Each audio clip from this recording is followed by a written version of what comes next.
legislature, and I introduced legislation to accomplish that in West Virginia, but it was held up. The same applies in Congress. I think we should do the same thing to keep that mission to try to make people accountable and have term limits. That will require, unfortunately, a constitutional amendment, but I think the people of this country are ready for that, and they would support that.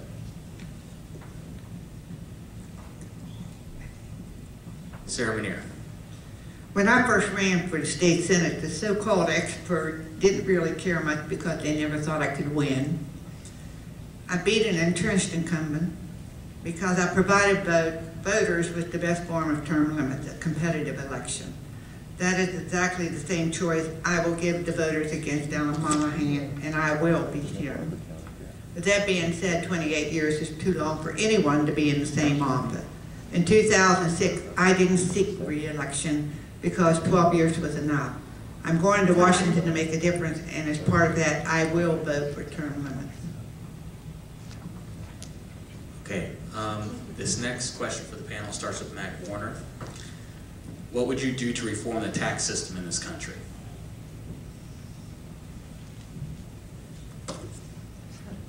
Well, I look over here at my teacher, Angie Summers, and she has gotten me from the very first session we had. She had me tuned into the fair tax. At the time, I hadn't been aware of the fair tax. But the more I read about it, I think I haven't seen anything in there that is contrary to anything that I would believe. And it's based on a consumption-based tax. When you do the 16th Amendment allows us to tax income, and that's the wrong thing. It punishes the very thing we want, and that's people creating jobs and saving and investing. So I'm heading towards that fair tax solution. Time.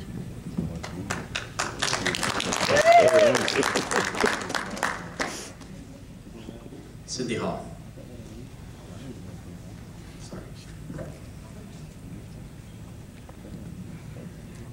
There are some options, fair tax, flat tax, income tax. I've been researching the fair tax also. I do have a few questions remaining on it in regards to foreigners coming to this country and visitors, etc., and how they would be taxed. But from what I can determine, that would be the fairest of the taxes if we have to have tax. The ultimate goal is to reduce government so that all that money can come back to the states. Patricia Levinson. I would sign on as a supporter of the fair tax under Linder in Georgia. That is a fair tax. I've been studying it for several years now. There's nothing in it that I find objectionable. I think it's the most fair way of doing business in this country.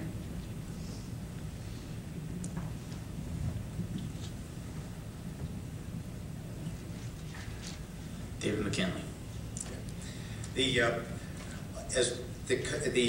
Congressional Budget Office has yet to review all the taxes that have been proposed in the debate, from the value-added tax, the flat tax, to the fair tax. I think they ought to be called upon to make a report. Find the best of all of them, and let's put something into effect. Our tax system in this country is broken. We all know that. And what we want is to find a plan that works best. So once they report that back out, we in Congress should act on it immediately. Thank you very much.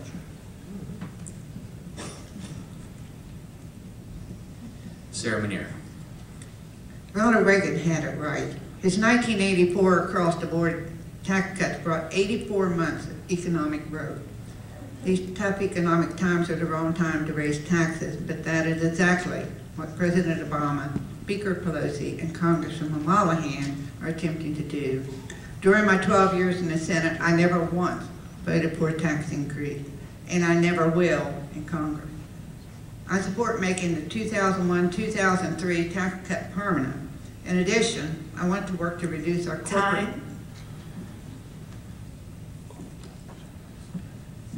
Tom Stark. Well, the first thing I'd like to say is I think the time for study is way gone. We need to take some action. The fair tax has been in the House of Representatives for the last 8 years and has been held up by some obstructionist individuals, particularly Charlie Rangel. If we can get him out of there, we can get the fair tax passed. It's the only sensible solution, and it certainly runs head and shoulders above the value-added tax or the income tax, the flat tax. because they are both, those two taxes still keep all of the costs of government hidden from the average person. Time. Okay, next question for the panel starts with Cindy Hall.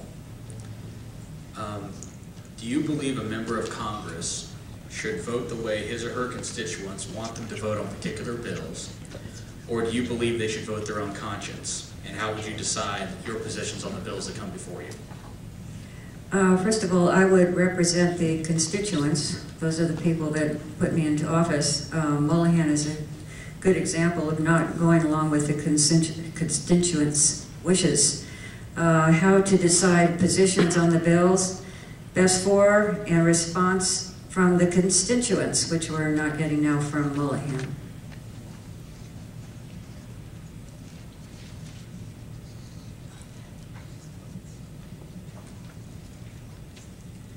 Patricia Levinson.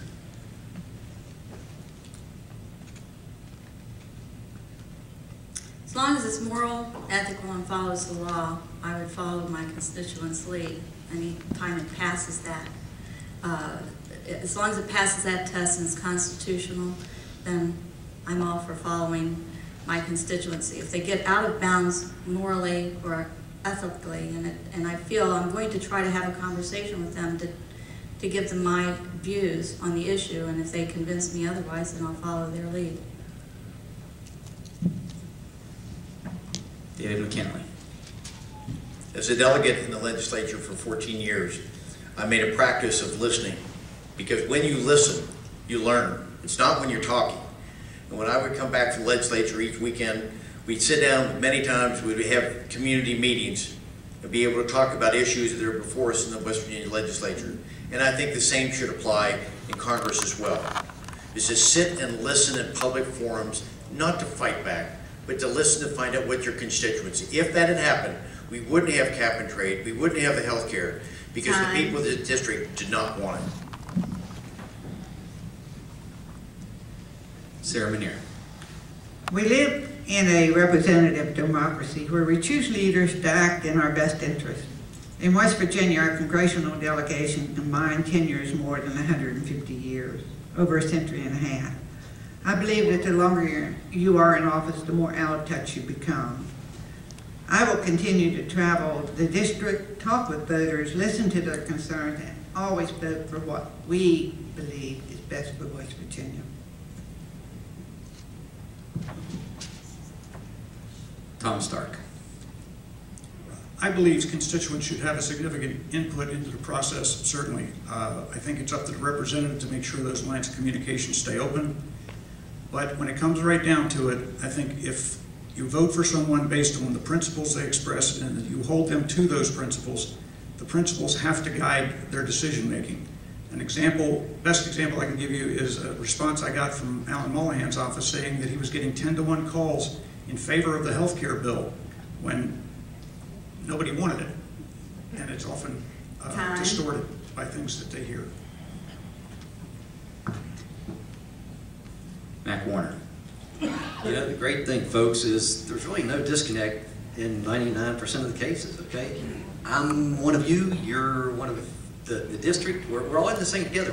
We all represent family values. We're community oriented. We grew up here. We all have the same values. So I'm going to be in touch and in tune and listen to folks. But I told you at the very beginning of this, folks, I rely on the Constitution. I rely on the Bible. There's some key documents. So if it comes down to a moral issue, you know where I'm going to be going to answer the question. All right. So if it comes right down to it, I'll be voting on morals.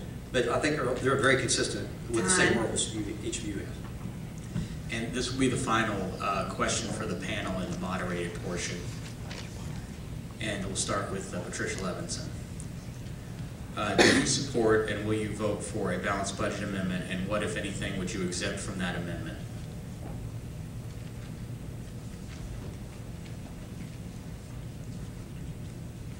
I believe in a balanced budget, so I would vote for a balanced budget, and I really can't think of any exemptions that would come under that classification.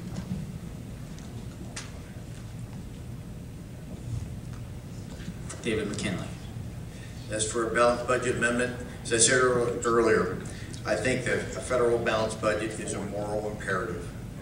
I said that when I was in the legislature, And in over 9 times, I sponsored legislation causing to cause Congress to enact that in a constitutional amendment. It's long overdue, and I think that those of us that have been working on it for years, been trying to get that, it's time that Congress acts on it, and I believe the country is ready for that and would support it. So the answer is absolutely yes. We need a federal balanced budget. Thank you. Sarah Manier. Yes, I will support a balanced budget amendment. We have to have a balanced budget in the state of West Virginia's budget. And I served on finance for 12 years in the Budget Conference Committee for several years, and we always have to balance the budget. It can be done, it should be done, and it will be done if I'm elected to Congress. Tom Stark. I would certainly support the balanced budget amendment. In addition to that, I would support a basic restructuring of the budget process to include a maximum cap on revenue in any year where there is a deficit at the maximum level of revenue from the previous year, and force the government into limiting their expenditures to no more than the previous year's revenue. If you know how much you had from the previous year, you know you can count on something fairly close, but if you don't, and you just dip into the pot until it's all gone, you end up running out. Matt Warner. Yes, I would support a balanced budget amendment. There are nuances, just the fact that you have in the question itself a request for an exception. Well, as soon as you put it in the exception, then you're not balancing the budget. So everybody understands there may be extreme exigent circumstances, getting involved in a war or some other thing, but I think it's just like that term limits question. Are there other ways of going about it? Yes, but the system we've been using hasn't been working. It's time for a new approach. The balanced budget would get us there, and then if we need an exception, we can deal on a case-by-case basis. Time.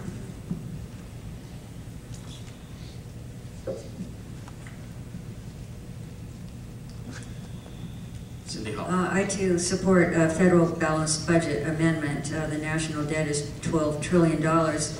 The way we're going to get to that point is we need to change out Congress and we need to remove Alan Mullihan. Thank you.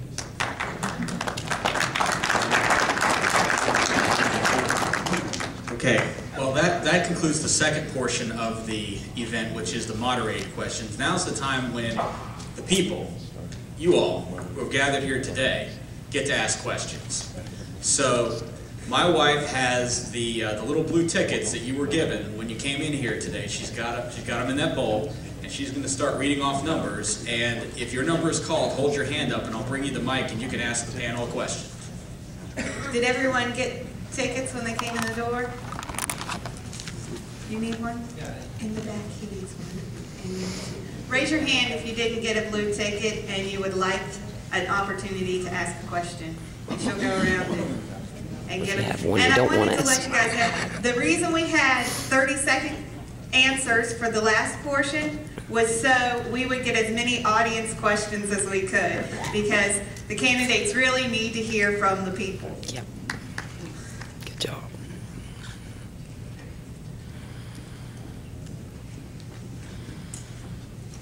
Okay, we got a couple more people getting their tickets, and then we'll start.